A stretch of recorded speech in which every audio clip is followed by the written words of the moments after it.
ça, Jésus. Je suis né pour t'adorer. Je souffre pour tes services. Que le Seigneur vous bénisse. Nous continuons notre enseignement. Nous commençons avec la seconde catégorie de pasteurs. Nous avons vu qu'il y a plusieurs types de pasteurs répartis en deux catégories. La première catégorie de faux pasteurs, nous avons vu, c'est qui sont faux, qui n'ont pas d'appel, qui n'ont rien reçu du Seigneur. Nous avons vu les pasteurs des circonstances. Nous avons vu des pasteurs scientifiques, les pasteurs de la science. Nous avons aussi vu cette catégorie-là qu'on appelle les pasteurs de choix humains, qui n'ont pas été choisis par le Dieu, mais par l'homme. La seconde catégorie, c'est la catégorie de vrais pasteurs. Mais ces vrais pasteurs-là aussi, on rencontre beaucoup de choses dedans. Le premier point, c'est ceux-là qu'on appelle les pasteurs prématurés. Les pasteurs prématurés sont ceux que j'appelle aussi les ministres précoces, qui le plus souvent sont des vrais pasteurs, ayant reçu un ministère venant du Seigneur, mais qui ne veulent pas attendre le temps, qui les deviennent avant le temps. Comme vous le savez avec moi, lorsqu'un enfant grandit au sein, dans le ventre de sa mère, quelque chose doit se passer. Un enfant qui ne fait pas 9 mois dans le ventre de sa mère, qui vient tôt, on l'appelle un enfant prématuré. Et les enfants prématurés ne vivent pas tous. Il y a des ceux-là qui meurent. Juste à la naissance, ils meurent. Et s'il parvient à survivre, on l'envoie à la couveuse. Pourquoi? Parce que le monde est régi par des principes. Le principe du temps. Tu ne feras rien avant ni après le temps. Que nous dit la Bible dans Ecclésiaste au chapitre 3, verset 1er jusqu'à 2? La Bible nous dit clairement, dans Ecclésiaste chapitre 3, verset 1 à 2, il y a un temps pour tout, un temps pour toutes choses sous les cieux, un temps pour naître, un temps pour mourir, un temps pour planter et un temps pour arracher ce qui a été planté. Donc mon frère, nous pouvons avoir un ministère, être réellement appelé par le Seigneur, mais avoir commencé le travail avant le temps du Seigneur, s'être détaché de son parent spirituel avant le temps du Seigneur. Et vous savez tous quelque chose que je vais vous partager. Une bonne chose faite à un mauvais moment devient une mauvaise chose aussi. Chaque chose en son temps. Lorsque tu fais quelque chose de bien, mais tu ne le fais pas au bon moment, la chose se transforme en mauvaise chose.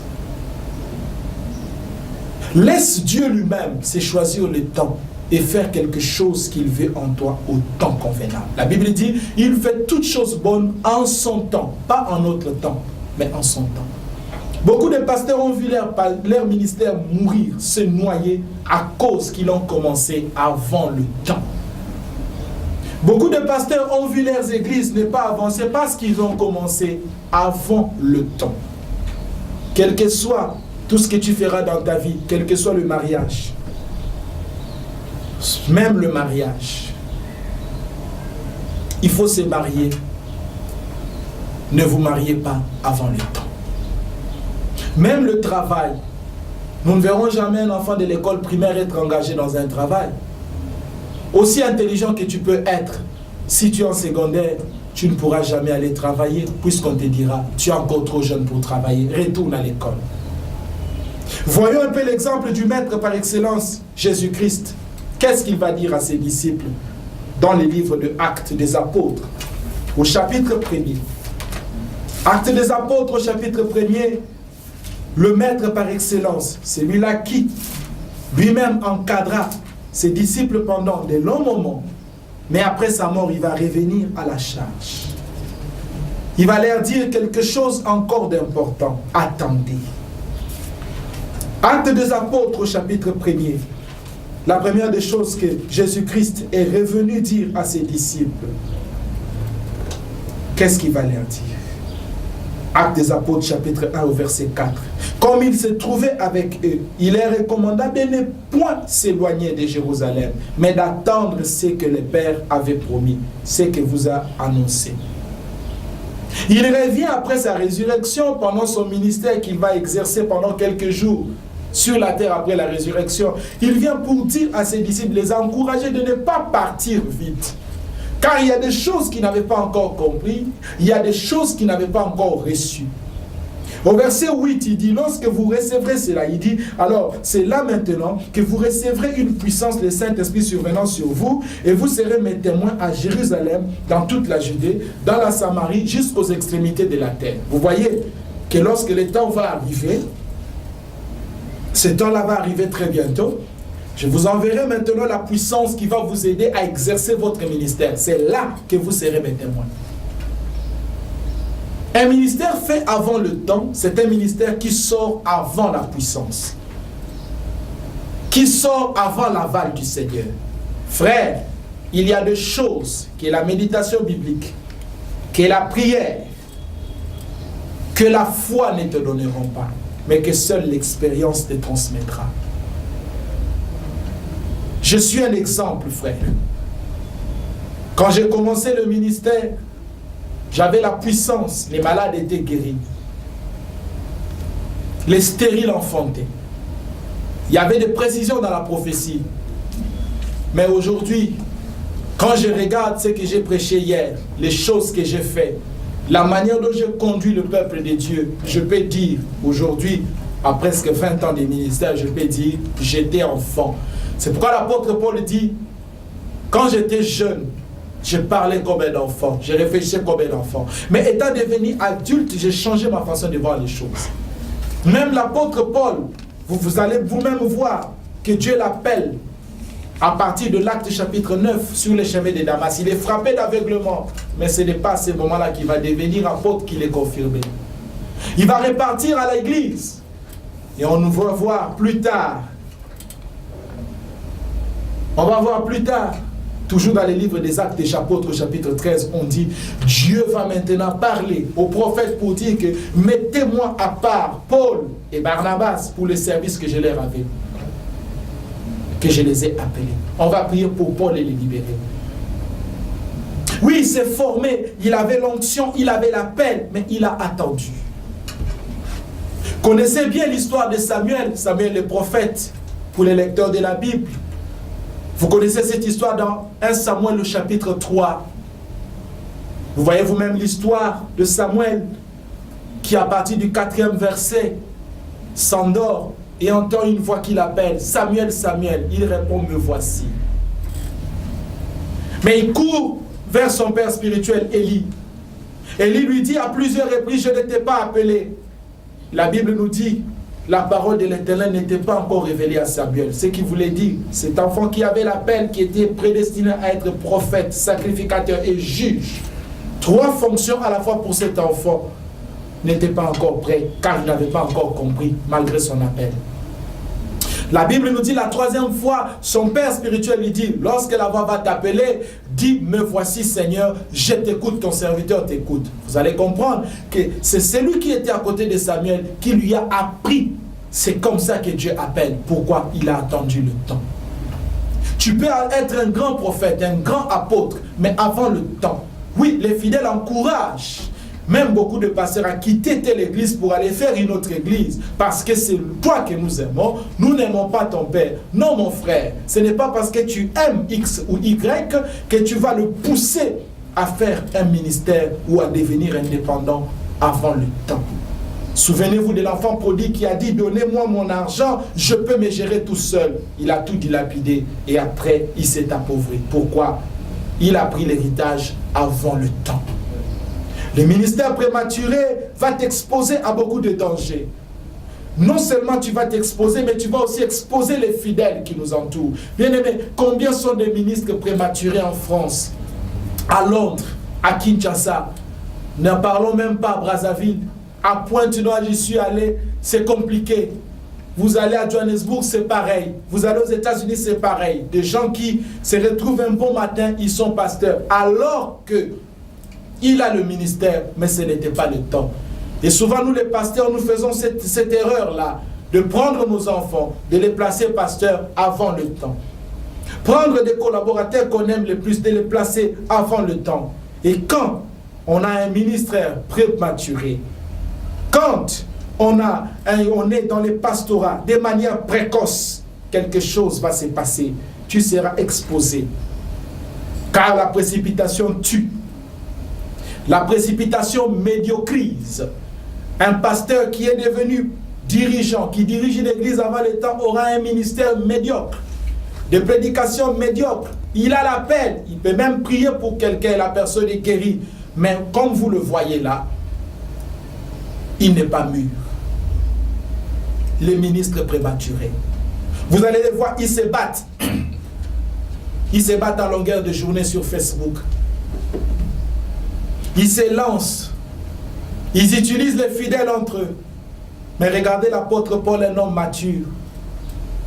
Il va entendre ce genre de personnes. Il dit, mais pourquoi vous dites, moi je suis d'Apollos, moi je suis de Paul? Il dit, non.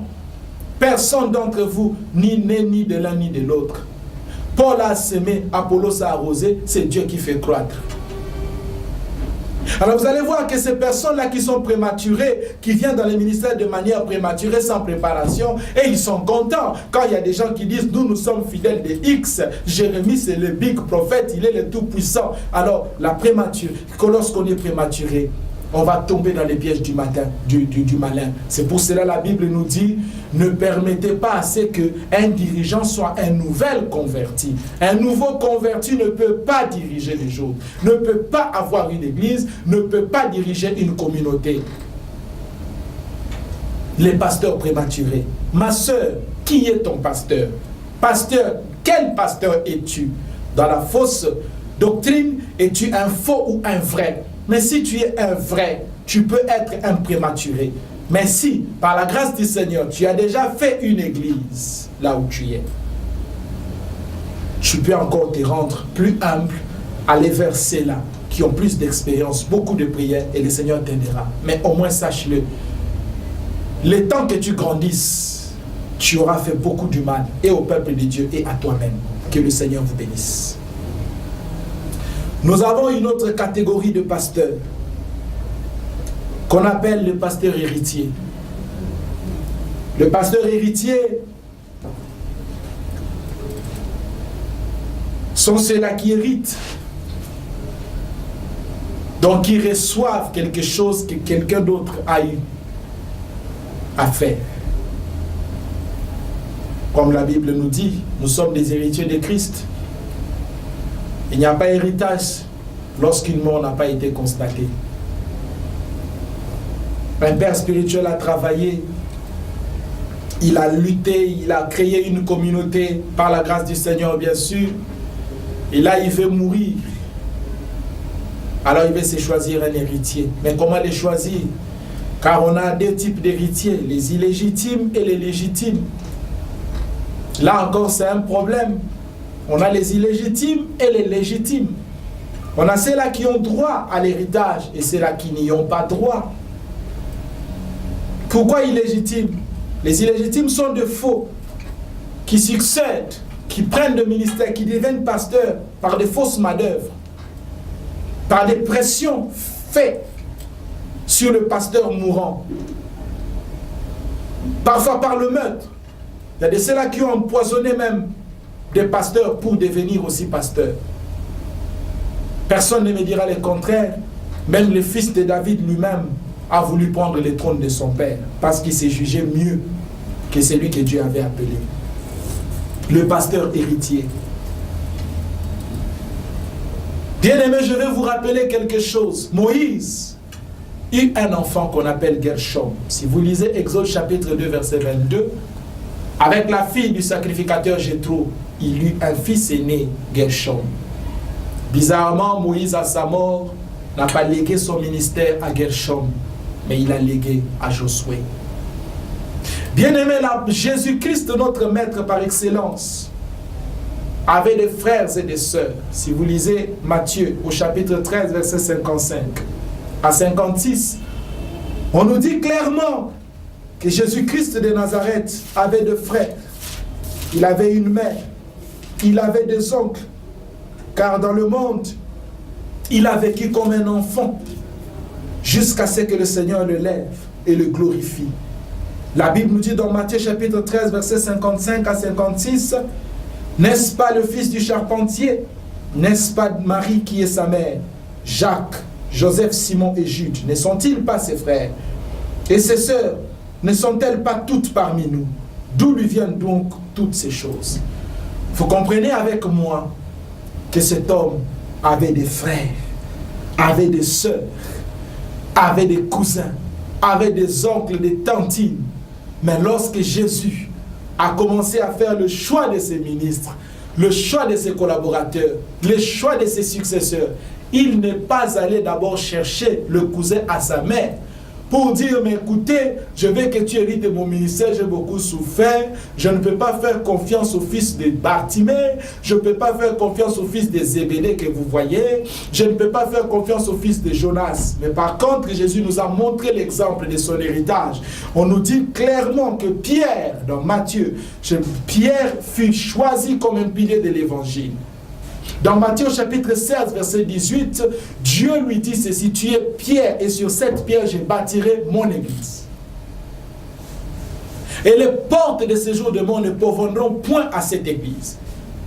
Donc Jésus n'a pas fait de favoritisme. Il n'est pas allé d'abord dire que c'est mon sang qui doit me succéder. Il a voulu faire ce qu'on appelle un héritage bon. Le pasteur héritier. Donc, dans cette catégorie, nous distinguons le vrai et le faux, parce qu'il y a des vrais successeurs, des personnes qui, en réalité, le Seigneur les a appelés. Je ne suis pas contre le fait qu'un de mes enfants peut demain me succéder dans mon ministère ou faire le travail que j'ai fait. Je ne suis pas contre cela. Mais il faut pour autant que ce soit le Seigneur qui m'a dit clairement que c'est lui qui doit me succéder. Je ne suis pas contre que la femme d'un pasteur aussi fasse un travail, mais je suis contre le fait que de manière unilatérale, un pasteur peut se dire, bon, si je meurs, c'est ma femme, si je meurs, ce sont mes enfants, et si tu n'as pas d'enfant, qu'est-ce que tu vas faire? C'est ma femme, et si la femme meurt, réellement on va tourner en rond. J'ai entendu quelque chose de sage il y a 10 ans, par la bouche d'un pasteur. Il a dit, pourquoi toi tu fais pas confiance à tes collaborateurs? Mais Jésus, lui, il t'a fait confiance alors que tu n'es pas parfait. Nous sommes censés faire confiance à ceux qui collaborent avec nous. Le travail de Dieu ne nous appartient pas. Même si les collaborateurs font mal le travail, Dieu est capable de se choisir des bonnes personnes. Mais qu'il y ait de bons héritiers. Il y a des faux héritiers dans les ministères. Plus tard, ils détruiront ces ministères-là parce qu'ils n'ont pas reçu réellement l'appel pour diriger, pour construire ou pour être pasteur. Que Dieu vous bénisse.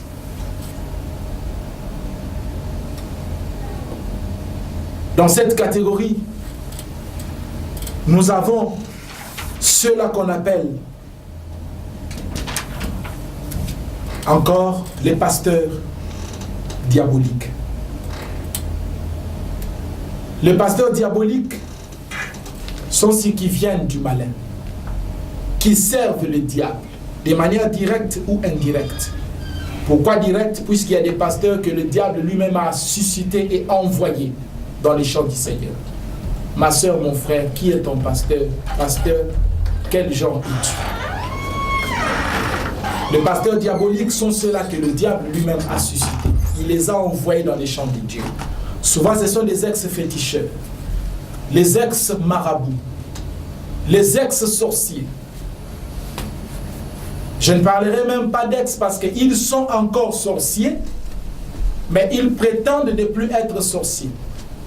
D'autres sont des sorciers au Bénin. Ils viennent ici, ils transforment leur sorcellerie en pastorat. On voit des nécromanciens, des personnes qui invoquent les esprits des morts pour consulter même le passé et donner des prophéties dans nos églises. Ce sont des pasteurs diaboliques. Ils existent. Et quand vous les rencontrez, il y a des caractéristiques pour les reconnaître. Personnellement, vous allez voir que dans le livre de Actes des Apôtres, au chapitre 16, pendant que l'apôtre Paul était en train de prêcher la bonne parole, il va se retrouver nez à nez avec une soi-disant servante de l'Éternel, qui épatait la ville, qui donnait des prophéties avec précision. Et même, elle est allée jusqu'à donner des prophéties à l'apôtre Paul. Alors que les gens ne connaissaient pas assez Paul, lui dit, elle dit, cet homme est un serviteur du Très-Haut, il est puissant. À chaque fois que l'apôtre Paul passait, elle faisait la publicité de Paul. Mais si c'était moi peut-être, ou toi comme pasteur, tu pouvais dire, ah, vous voyez, je suis un homme puissant. Même cette femme qui ne me connaît pas témoigne de mon ministère. La Bible dit tout le jour, l'apôtre Paul par le discernement compris que ce n'est pas l'Esprit de Dieu qui parle dans cet homme. Et elle passa par la délivrance. On chassa l'esprit de Python qui parlait dans cette femme. Si c'est l'esprit de Python, on comprend que c'est l'esprit du diable qui exerçait le ministère prophétique. Ainsi, on a autant de pasteurs diaboliques dans nos assemblées, à la télévision, sur Internet. Ils sont là un peu partout, à Kinshasa, Brazzaville, Pointe-Noire, Johannesburg, partout dans le monde, ils sont là. Mais ils se sont instruits. Bien-aimés, vous les reconnaîtrez par leurs fruits. Leurs fruits vous montreront réellement qu'ils ne sont pas des dieux. Quelques fruits que je peux vous dire pour que vous compreniez comment saisir ou capter ces gens, les maîtriser. Il faut comprendre que ce sont des commerçants. Ils vendent de la grâce. Or, la grâce de l'Éternel ne peut pas être vendue. Vous vous rappellerez de l'histoire de Pierre qui, après avoir imposé les mains pour les Samaritains, il reçut le Saint-Esprit. Mais après avoir reçu le Saint-Esprit, Simon, l'ex-magicien, qui voulait à tout prix être pasteur, le pasteur, un pasteur sorcier bien sûr, il dit, je vais vous payer de l'argent, transmettez-moi aussi la puissance que vous avez.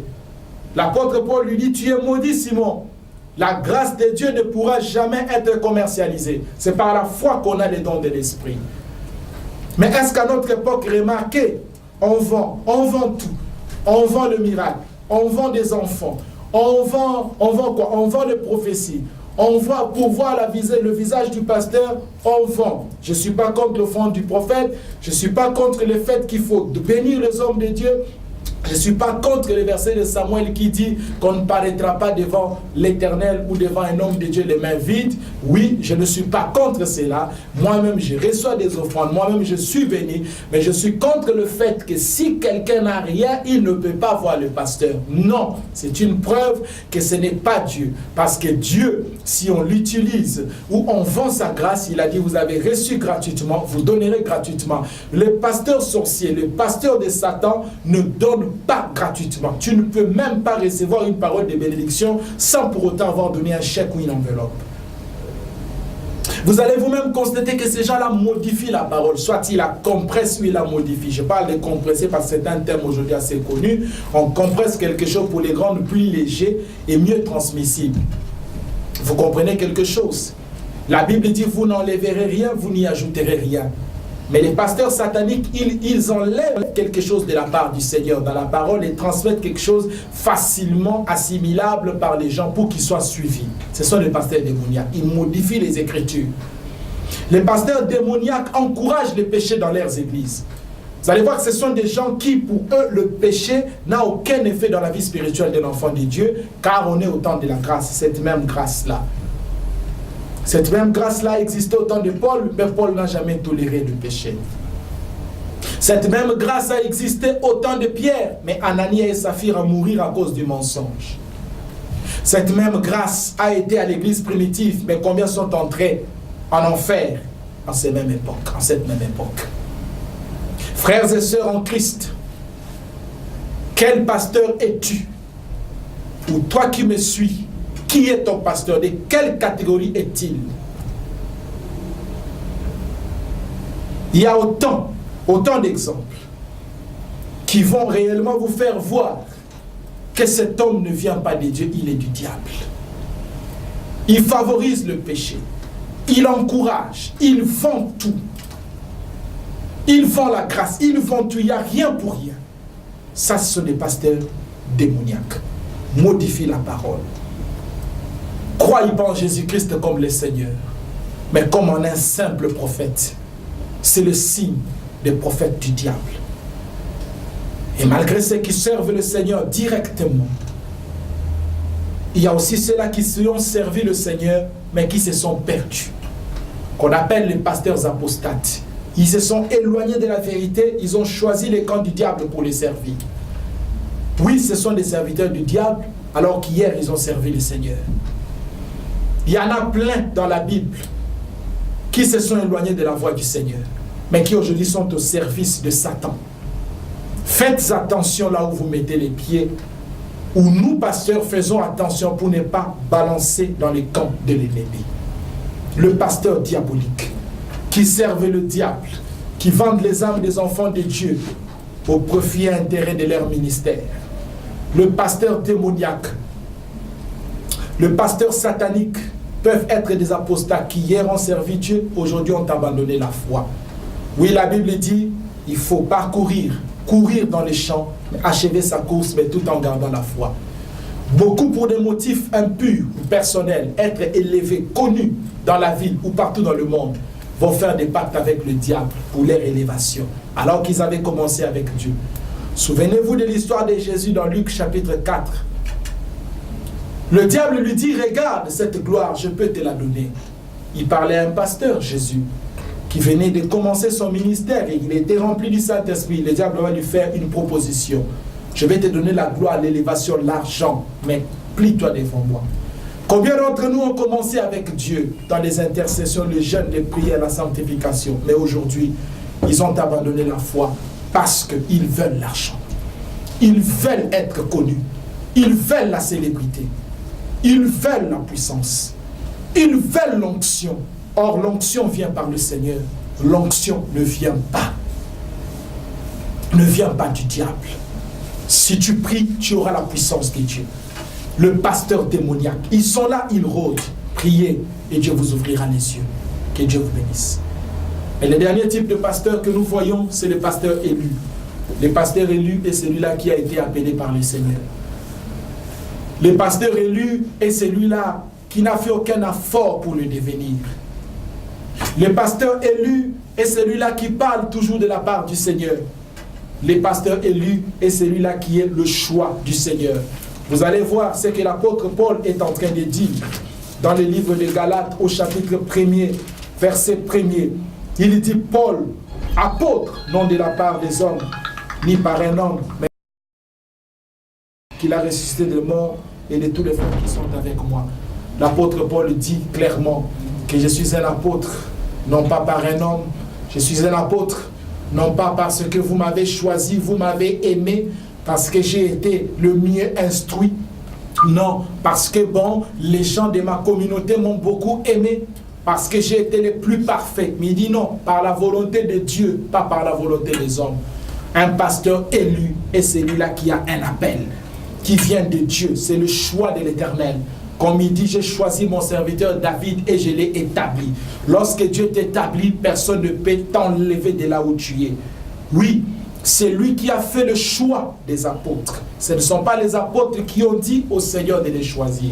Si vous voyez dans le livre de Matthieu, au chapitre 10, verset 1er jusqu'à 5, on nous montre comment est-ce que Jésus choisissait les apôtres. Il est lui-même allé les choisir. Aujourd'hui, les gens s'autoproclament pasteur. J'ai besoin d'être pasteur. Mais regardez comment Jésus travaillait.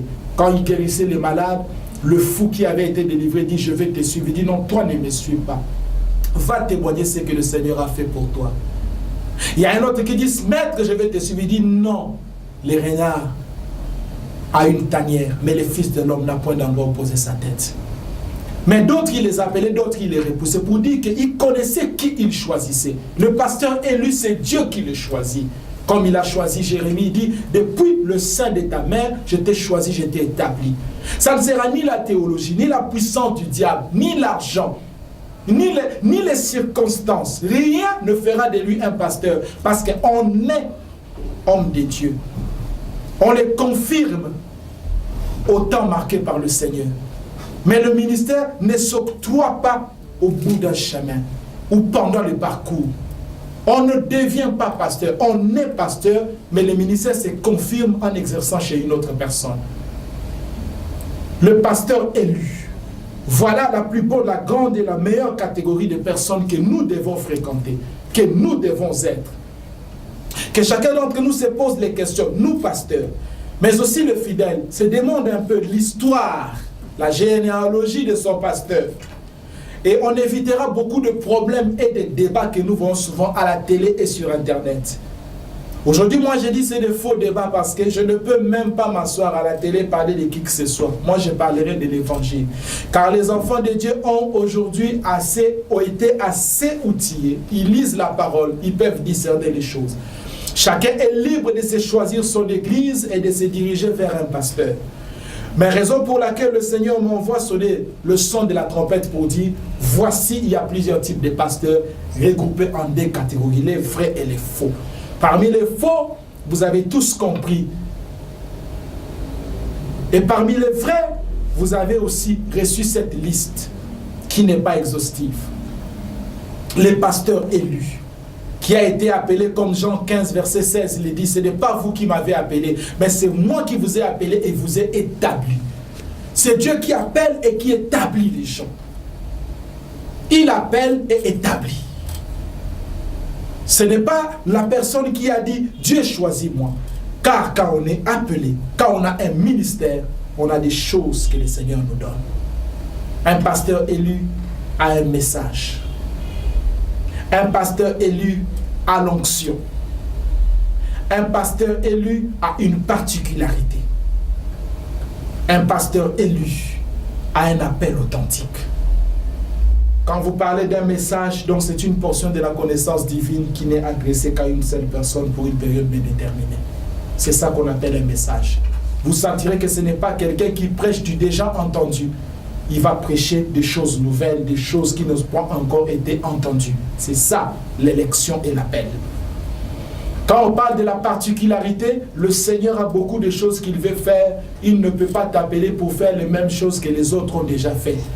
Par contre, la Bible dit, nous connaissons en partie, nous prophétisons en partie. Ce qui veut dire que quand Dieu appelle quelqu'un, il viendra avec quelque chose de nouveau pour compléter les choses que les prédécesseurs ont eu à faire. Un pasteur élu, c'est quelqu'un qui a un message. Quand il parle, vous sentez qu'il y a une différence. Un pasteur élu a l'onction, car l'onction travaille avec les élus. L'onction n'a rien à voir avec faire tomber quelqu'un. Faire tomber quelqu'un est inclus dans l'onction, mais ce n'est pas seulement ça l'onction, puisque Daniel avait l'onction, mais les gens n'étaient pas tombés.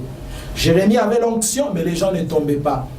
L'onction, c'est autre chose. C'est beaucoup de choses à la fois. Il a l'onction, il a des capacités surnaturelles qui lui permettent d'exercer ce travail-là mieux que la personne qui ne l'a pas. L'onction, c'est la présence de Dieu. L'onction, c'est la communion d'un homme avec son Créateur. Il a l'onction. Et il est accompagné par les anges. Donc le ministère des anges est actif. Pas les mauvais anges, bien sûr, parce qu'aujourd'hui, quand on parle des anges, il y a à boire et à manger dedans. Je parle de la véritable angéologie pour dire que les anges qui ne sont pas manipulés par l'homme, parce que l'homme n'envoie pas les anges, l'homme ne manipule pas les anges. Ce sont des esprits au service de l'homme et des pasteurs, mais pas manipulés par les hommes. Quand je parle des anges, retenez bien, ce ne sont pas de ces anges-là qui aujourd'hui nous voyons les gens dire j'invoque un ange, il va m'aider dans tel ou tel service. Non. Les anges que Dieu envoie chez un homme de Dieu, ils sont dirigés par lui et guidés par lui-même. Lorsque l'apôtre Pierre était en prison, ce n'est pas lui qui a dit « Ange, viens me délivrer ». Mais c'est Dieu qui savait que dans l'exercice d'un ministère, il faut qu'il y ait des anges. Et cet ange-là a intervenu sans pour autant que ce soit Paul qui l'ait donné l'ordre de le faire. Alors le pasteur authentique sera accompagné des anges. Ce sont ces anges-là qui lui permettront de faire le travail, qui l'aideront, puisque ce sont des associés. Ce sont des collaborateurs, comme le dit le livre d'Apocalypse. Les pasteurs élus. Voilà les pasteurs dont le Seigneur recherche. Voilà les pasteurs que le Seigneur veut envoyer dans cette nouvelle génération. Voilà les pasteurs que le Seigneur suscite pour cette nouvelle génération. Continuer le travail que les pères ont fait. Que cet enseignement apporte de la vie, corrige les choses, modifie la façon des gens de comprendre l'évangile. Que ces messages apportent la vie là où il y avait la mort. Que ces messages répondent à vos questions. Qui est ton pasteur et quel genre de pasteur es-tu? Que le Seigneur vous bénisse. Nous allons nous retrouver la prochaine fois sur cette même chaîne Que Dieu vous bénisse au nom de Jésus-Christ. Père, je bénis tous ceux-là qui ont eu à nous écouter. Que cette bénédiction, Seigneur, qui est entrée dans leur maison, apporte la vie, la grâce et la puissance. Seigneur, que chacun d'entre nous se pose cette question. Quel pasteur suis-je? Ou qui est mon pasteur? Que ceux qui sont dans le faux quittent le faux, Seigneur. Seigneur Jésus, que ceux qui sont dans les veins puissent persévérer. Que ta lumière éclaire chaque enfant de Dieu, Seigneur. Que tous ceux-là qui peut-être se sont aventurés dans les ministères comprennent que réellement je n'ai pas été appelé, qu'ils en sortent et qu'ils se répandent. Que ceux-là qui sont entrés prématurément dans les ministères soient touchés par toi, mûris et affermis. Seigneur, que tes vrais élus sortent d'entre les mains des faux. Béni soit, Seigneur, tes enfants dans tout le monde entier. Dans le nom de Jésus-Christ. Amen. Fais ça pour ça, Jésus. Je suis né.